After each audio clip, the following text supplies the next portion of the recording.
Upset alert in November? Why does it feel like March? These are some of the questions that women's basketball fans have been asking during the first month of the women's college basketball season. And I have the one and only Doug Feinberg here for a special episode of the Locked On Women's Basketball podcast to take us inside what's been happening within the AP poll and why. The Locked On Women's Basketball podcast, it starts right now. Ogunbowale for the win. Good! You are Locked On Women's Basketball, your daily podcast on women's basketball.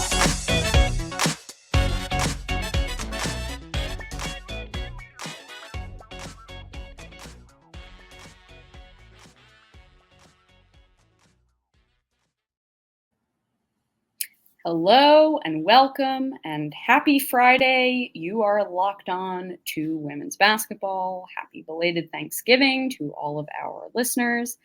I'm Jackie Powell and I'm one of your hosts on this program. I cover the New York Liberty at the Next. I help with the Next social media strategy, and I've covered women's basketball nationally at many other places. We want to thank you for making Locked On Women's Basketball your first listen every day. And remember, Locked On Women's Basketball is brought to you by everyone at The Next. TheNextHoops.com, a place where we cover women's basketball all the time. And we tell the stories that need to be told every day. Support our staff at The Next that works oh so hard to bring you this coverage that matters a lot. It's $9 a month or $72 per year. Also, right here on the podcast, we have been breaking records. We continue to grow each month in our listens, and that is all thanks to you, dear listener.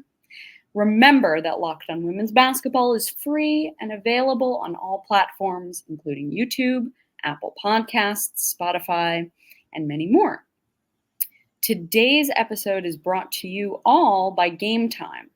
Download the Game Time app, create an account, and use code LOCKEDONNBA for $20 off your first purchase. So the last time we were together, dear listener, I had Sean Hyken of the Rose Garden Report on for a special two-parter, and we talked about how at the 11th hour, the WNBA deferred Portland, a WNBA expansion team. And boy, was that an episode. But today we are changing gears, and Doug and I are going to talk about the big picture story in women's basketball right now. And that's the volatility that we've seen in the AP poll to begin the season. So in segment one, we're going to state the obvious and how unprecedented this all is. In segment two, I'm going to get Doug to go into the history of the AP poll and talk about what it's been like for all of these changes. He's been running this poll for a while. And then in segment three, we're going to get into the why and the how. Why is women's college basketball having this moment right now where people feel like it's March? So anyway, Doug, thank you so much for being here. Let's just start with what exactly has happened with the AP poll to start the women's college basketball season. Well, Jackie, thanks for having me, and belated happy Thanksgiving to you. I think it's been exciting. I mean, the first couple of weeks of the regular season, you've seen upsets galore with teams that beat each other that were not expected coming into the year. So that you're right. I mean, it's sort of been March and November with all these March Madness or November Madness or whatever you want to come up with to call it. But it's been fun. I mean, this is what people like. People like sports because you don't know how things are going to end. If you want to know how things go to end, go to a movie, go to a play, watch a TV show, because you kind of know how the ending's going to happen. The good guys always tend to win for the most part. But sports, it's unpredictable, and that's kind of what we've seen for the first 2 weeks or 3 weeks of the season so far. Right. I mean, so when we talk about what's been a bit unprecedented, Maryland made headlines for maybe the wrong reasons. UCLA they got the highest ranking they've had in program history. And I think, 8 of the preseason top 10 teams have lost once already this season. So I guess with all of the other things, I mean, also Colorado is ranked in the top 3 for the first time in over 25 years. What do you think has been most surprising for you when it comes to all of these factoids that not only you have reported at the Associated Press, but we've also seen across the timeline compiling these things as well?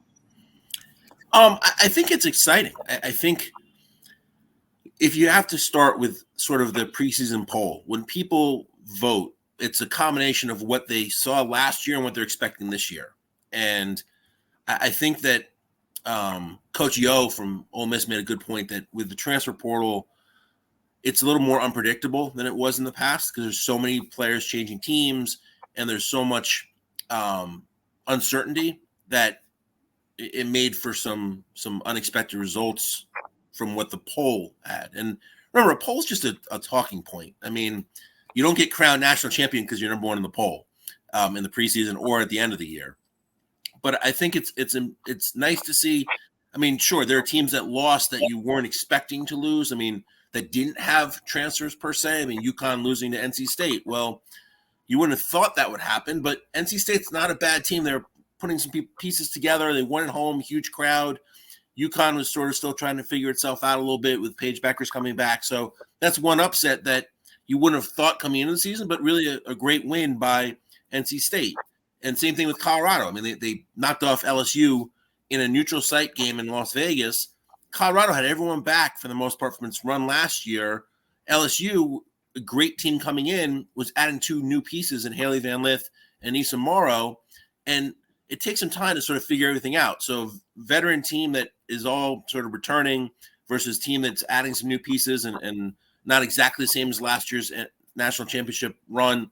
So that upset happened. So that's where it is, like preseason top 10, people weren't sure where to put teams or exactly where they would land. And that's why you've had some, I think, major movement in the poll and upsets, so to speak, in college hoops the first 2 weeks of the season. It's really interesting, obviously, mentioning LSU, just because we had Missy Heydrich and Gabriella Lewis talk all about what's been going on with LSU. They chatted on Monday about this. But with LSU, I keep thinking about, or I keep making the comparison to super teams in the WNBA, and particularly the Liberty. And I know I come at that from a place because I've covered the team and I've covered the team for a long time. And it's interesting to me that there haven't been enough of those discussions, sort of comparing those two. I understand it can be a bit of apples and oranges when you have younger kids that aren't pros yet, but the concept of bringing together stars and the fact that they're not going to be good immediately, I think that bears some validity in this situation and maybe contributes to some of the drama that we've seen. And you know, they're dropping in the poll so quickly, if that makes sense. It does. I mean, part of winning any NCAA championship for the most part, you need a little bit of luck. I mean, there's teams that have been really, really good that have run through and won. LSU was a couple free throws away by Utah from not winning last year in the earlier rounds and not being national champions and not being defending champions. So it's not like they were this team that no one could beat going in last year. And then you add players that, again, it takes a little bit of time to sort of gel a group. Getting a transfer is great because you have a veteran player who's been through the system. They understand what it takes to play college basketball. Usually in this group, Van List in her 4th year, I believe, and you have Morrow who's played a couple years at DePaul. So they've been through the wars, so to speak, of a college basketball season, the grind of it. But you still have to gel them with players that they're not used to playing with, and a system they're not used to. And listen, you guys did a great job talking about the LSU situation on Monday, so I don't want to bring up all of that. But there's more pieces to putting groups together. There's only one basketball, and you have to make sure everyone's happy with that role they're playing with the one basketball. So it just takes time for teams to get together. And your analogy's not wrong. I mean, it took New York some time to sort of figure out who should be where, who's taking what shots when.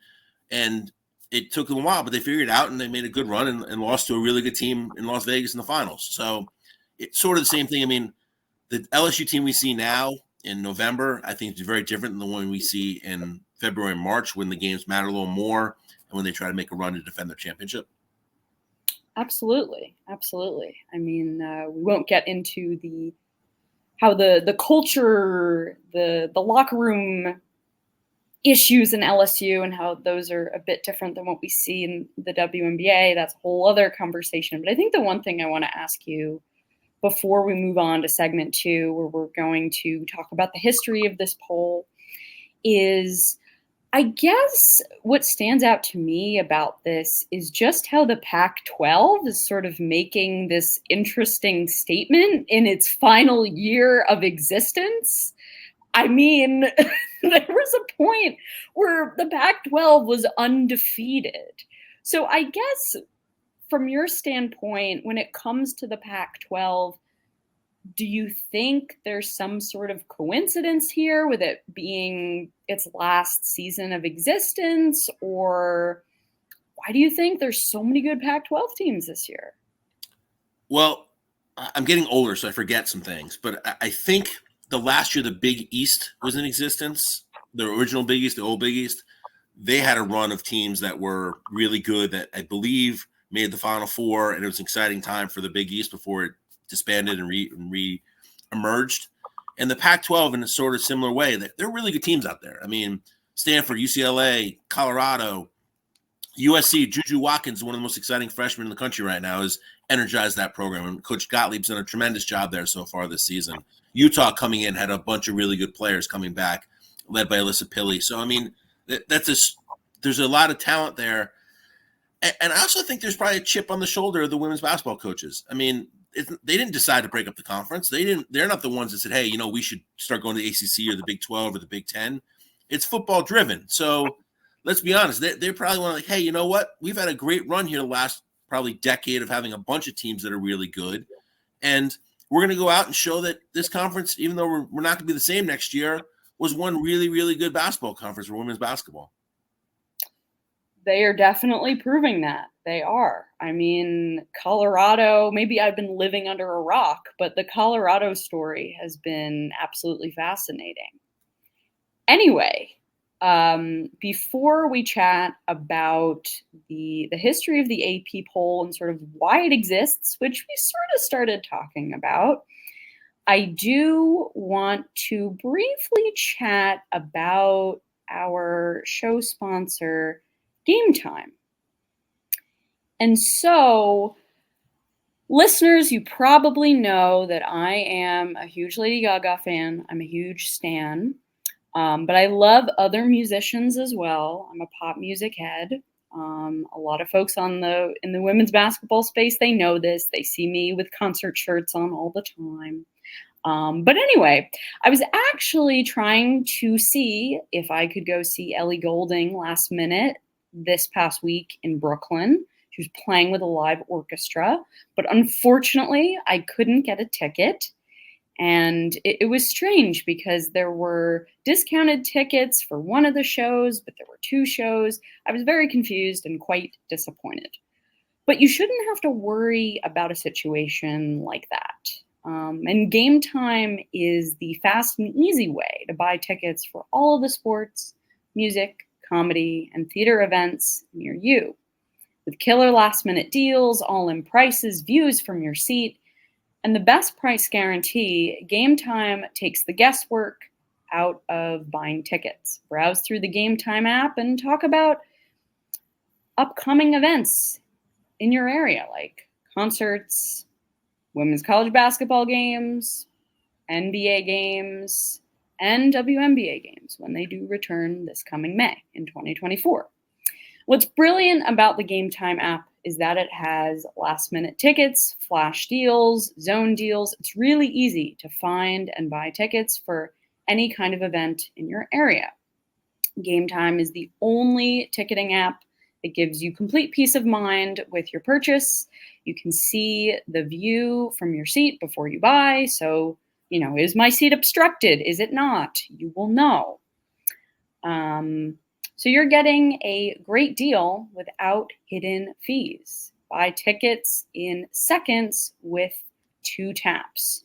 So next time Ellie Goulding is in town, I'll take the guesswork out of buying tickets with Game Time. Download the Game Time app, create an account, and use the code LOCKEDONNBA for $20 off your first purchase. Terms apply. Again, create an account and redeem code LOCKEDONNBA for $20 off. Download Game Time today. Last minute tickets, lowest price, guaranteed. Well, thank you, Game Time. And yes, that Ellie Goulding experience was very disappointing. She has an incredible voice, and with a live orchestra, I'm sure it would have been an even better show. But anyway, we are back, and I want to remind y'all, before we get into segment 2, that Locked On Sports, or Locked On rather, has launched the first ever national 24/7 streaming channel on YouTube. And Locked On Sports Today is here for your 24/7 covering the top sports stories of the day with the local experts on Locked On, plus our national shows that cover pretty much every league. So go to Locked On Sports Today on YouTube and subscribe to the first ever national sports 24/7 streaming channel. All right. So in this segment, we're going to get into the history of the AP poll and also how it's been for you, Doug, because off air, I asked you how many years you've been doing this. And you said you've been running this poll since 2007. Is that what you? Yeah.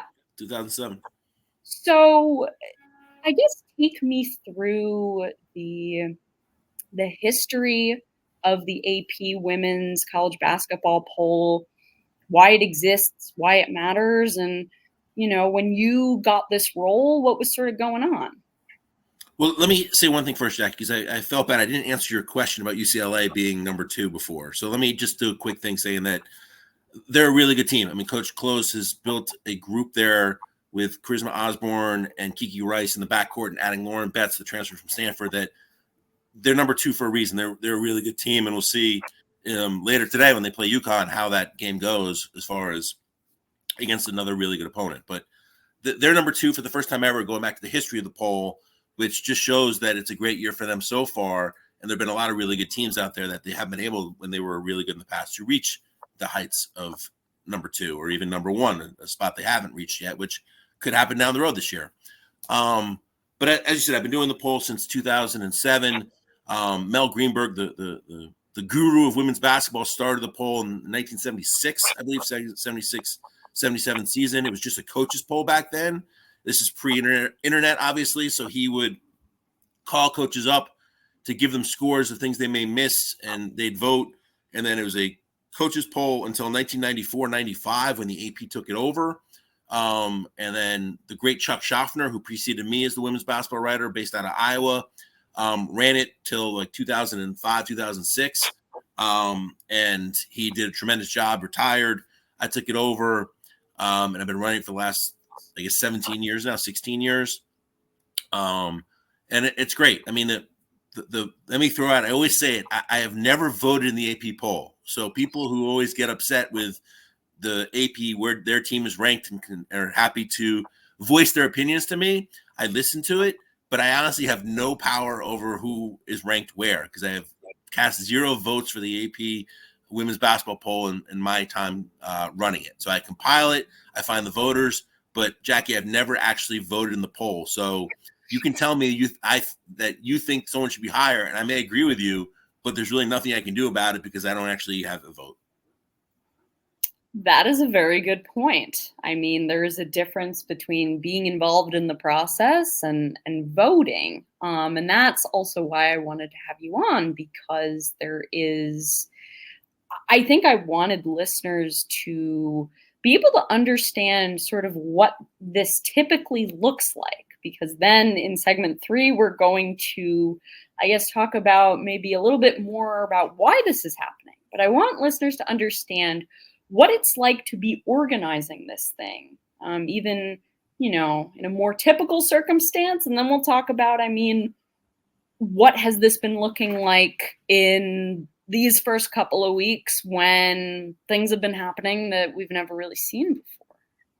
So basically in September, I sent out a note to all the voters from the year before and said, hey, are you interested in voting again this year? And to vote in the AP poll, your newspaper, TV station, internet site has to be an AP member, meaning that they get the AP service at some level. So that knocks out a lot of people that would be really good voters, but don't qualify for that because their company doesn't have AP, or not AP members, what they're called. So I get the list and they say, hey, I'd love to do it or I can't do it. So I'll have a bunch coming back.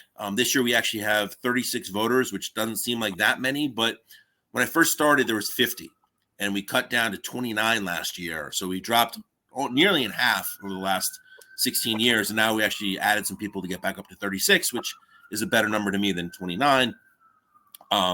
So it's also word of mouth. I have friends all around the country who cover women's basketball and may say to me, hey, you might reach out to so-and-so because they follow the sport, their paper, their website, whoever may cover it.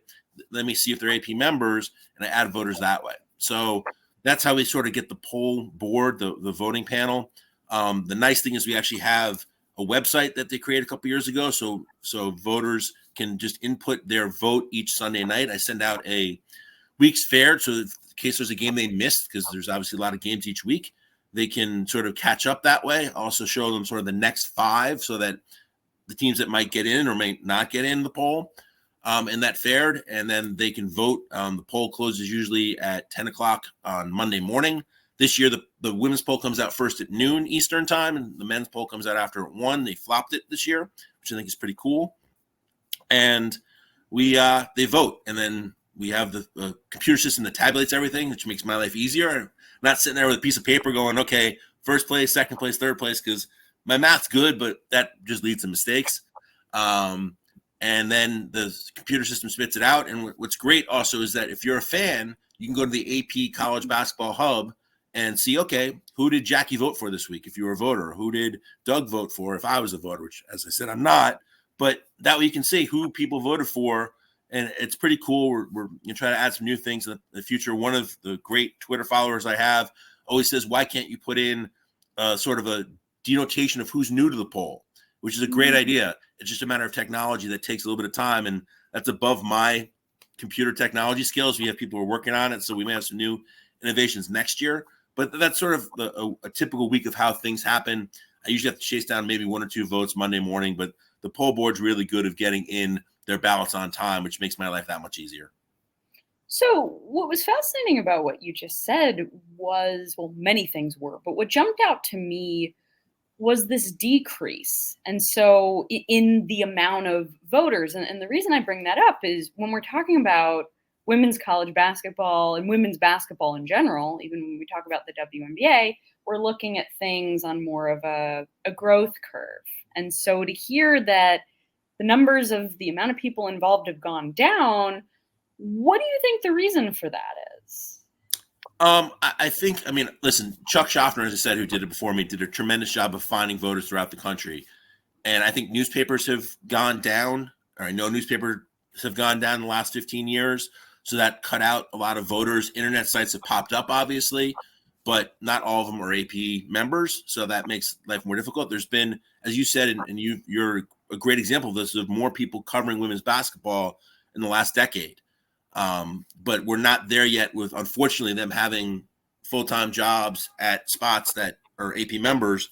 So I think that's why we've seen the decrease. But again, we went up 7 voters this past year. There's a couple more that I would have actually added, but it was past the deadline in the first 2 polls. And I don't think it's right to add somebody in the middle of the year, so to speak, as a new voter. I can replace somebody if someone, unfortunately, which I've had, retires or gets laid off. I'll try to keep the number the same, but to add people now, I think just would skew things a little bit. So that's a long-winded answer, but I think just the demise of the newspaper business in local markets has contributed to why the numbers unfortunately dropped from the 50 down to the 29 last year.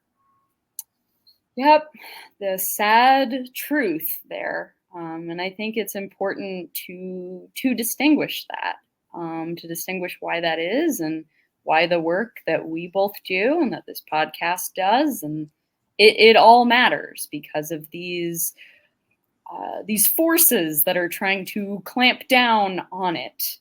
But anyway, so you sort of laid out the typical way that this works each week. And so with the chaos, how has that been? And how has that been different when it comes to, I guess, comparing it to, oh yeah, the top 5 is still sort of the same and just less change, if that makes sense. So I like order in my life, but I don't mind chaos in the poll, if that makes sense. Because if I've been doing this again for 16, 17 years. In that time, UConn had its dominant run of the 111 straight wins and then another run after that. And South Carolina had 38 straight weeks at number 1 that ended the preseason poll this year. Now they're obviously back there again.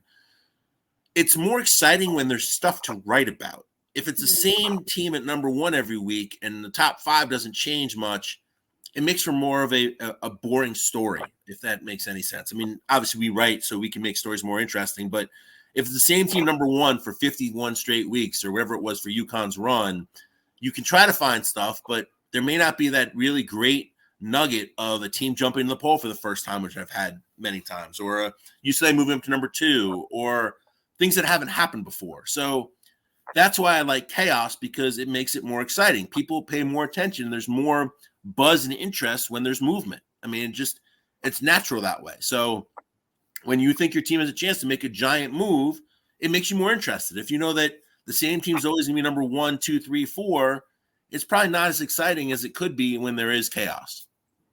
Yeah, I mean, it's really fascinating because you bring up UConn, and I was actually talking to a college student a couple of days ago, and one of his questions for me was, how did women's basketball really begin in the mainstream? And I was like, well, that goes back to the UConn and Tennessee days. And people, all the detractors and haters made those arguments like, oh, dominance, is it really good for the sport? Are we supposed to pay attention to this if it's the same thing happening over and over again? And then, of course, you make the argument, well, dynasties are really good for sports and really good for coverage. But it's interesting that we're seeing it swing the other way. And I think that represents obviously the evolution of the sport. We talk about that all the time.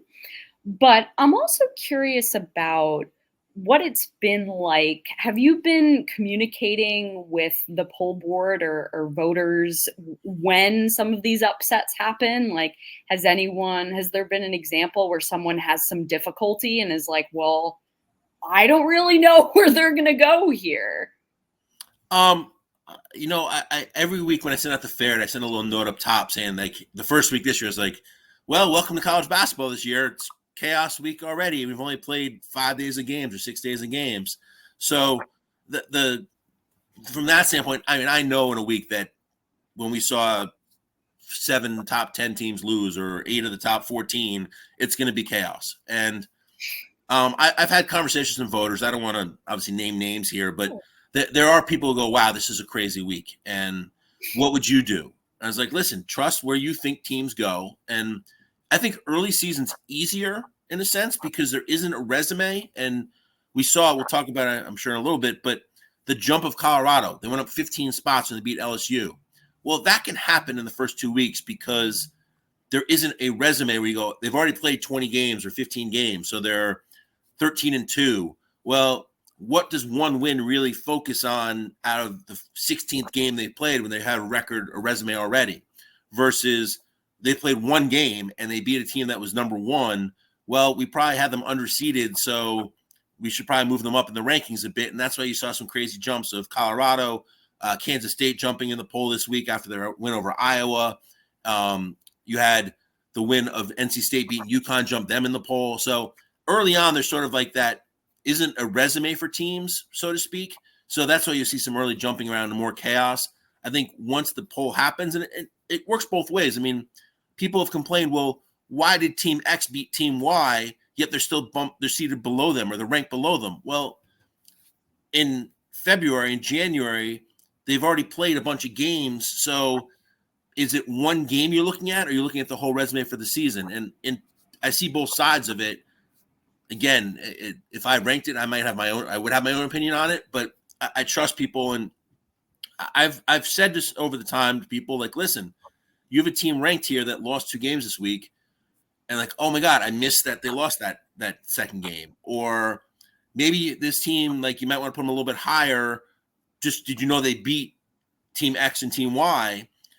Oh yeah, I missed that. So that's how I may have a little bit of influence on teams, but I'll never say, hey, you should rank this team 5th. You should rank that team 8th. You should rank that team 25th. That team shouldn't be in the poll. So I'll offer some general guidance, but I wouldn't try to sway a voter's opinion of where the team should be ranked at all in the poll. It's their thought, and they ask for some help sometimes that way, but it's never a what do you think? How'd you vote them? So just do what you think is right, and it's your opinion. So that's the thing. No one can argue. You can argue with an opinion, but it's your opinion, and in your mind, it's the right opinion. So, yeah, no, it's quite fascinating. I mean, there isn't something like this in the WNBA. There are many people who do power rankings, but it doesn't have as much of a significance as this. I think the closest thing is when we talk about season-ending awards, and there's so much chatter and so much debate, and who was the person who put Asia Wilson in 4th place? I mean,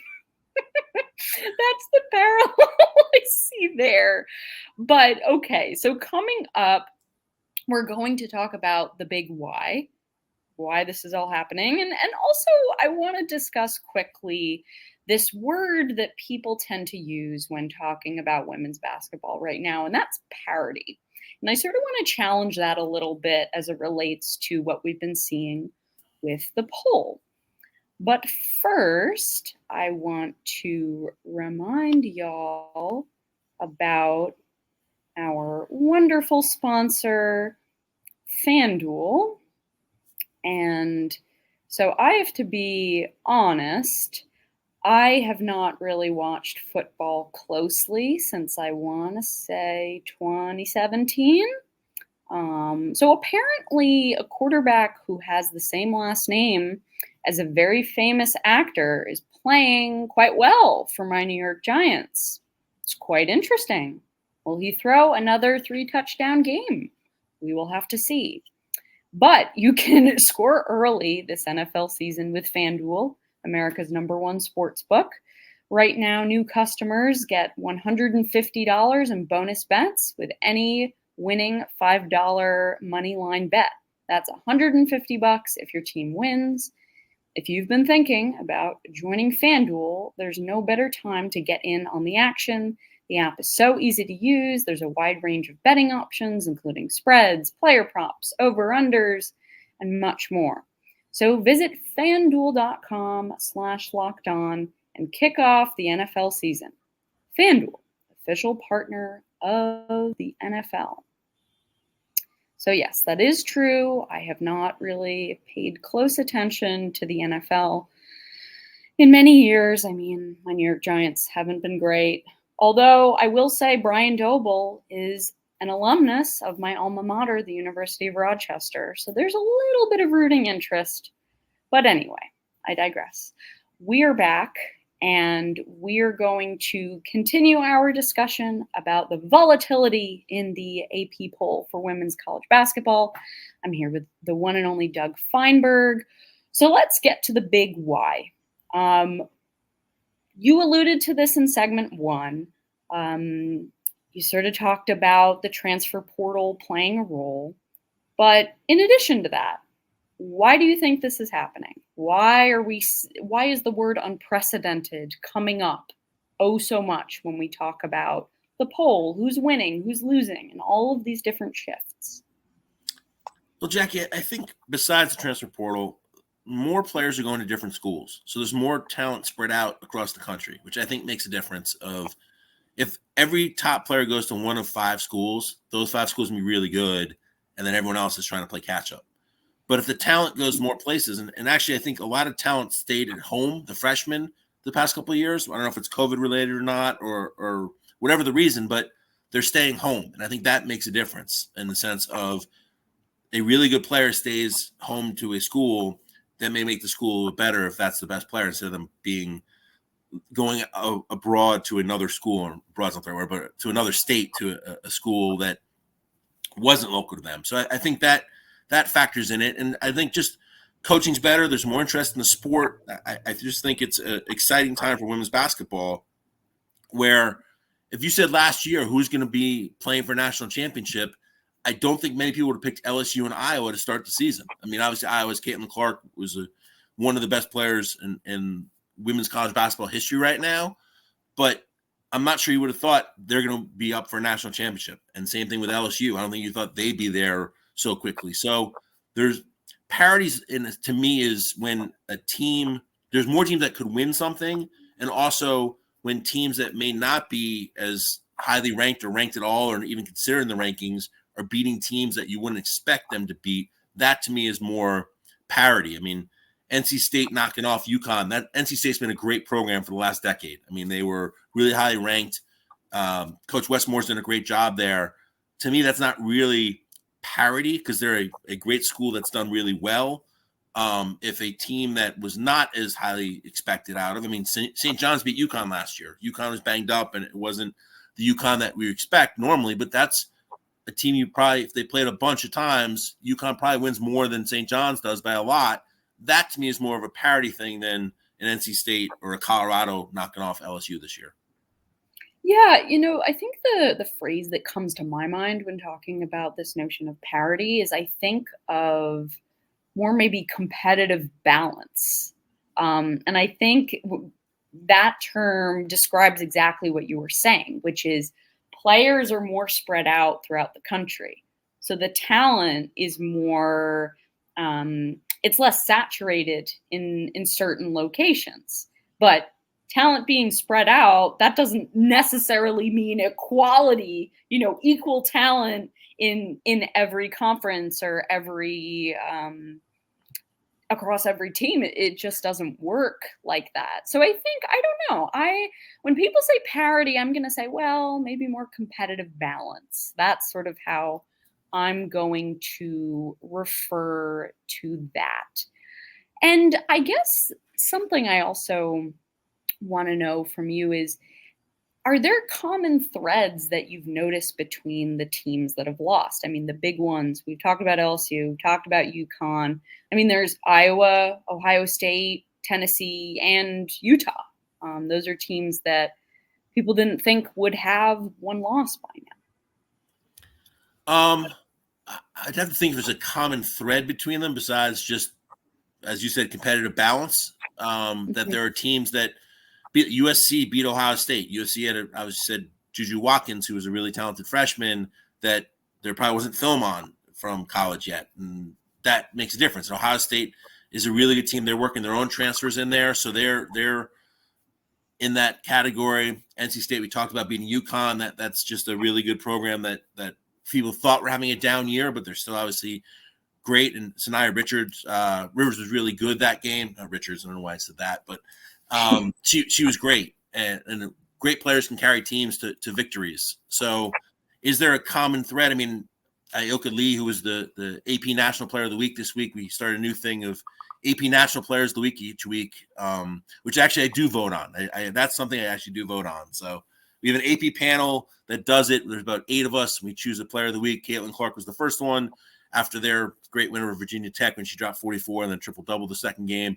Ayoka Lee with the win the other day, beating Iowa, and that's a potential lottery pick in the WNBA in the normal year draft, who's Iowa's Achilles heel. They don't have Cezanne in the post anymore, so a good post player caused trouble, and Clark had an off day shooting-wise.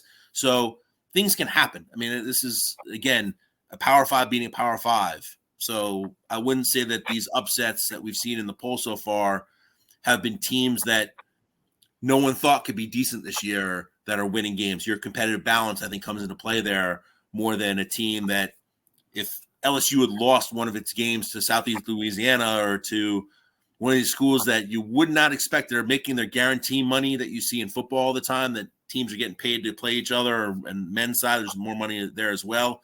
That to me would be more of like, that's kind of a little strange that those teams do that. I mean, Davidson went down and beat Duke at Duke.